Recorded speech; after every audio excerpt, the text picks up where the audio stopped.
Ang respeto ay karapatan at hindi pribilehiyo.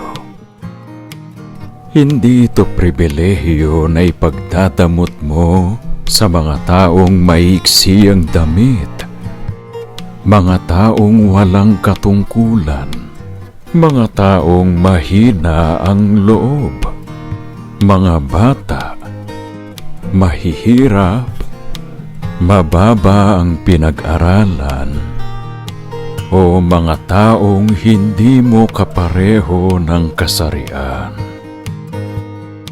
Ang respeto ay karapatan ng kahit sino na ibibigay mo, may nakatingin man sa iyo o wala.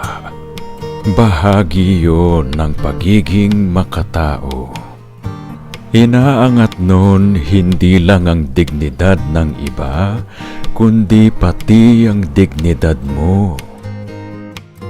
Kaya palaging pag-iisipan ang sasabihin at gagawin, dahil kung ikokompromiso mo ang respeto para lang makakuha ng paghanga, baka mahirapan ka namang makakuha ng respeto mula sa iba.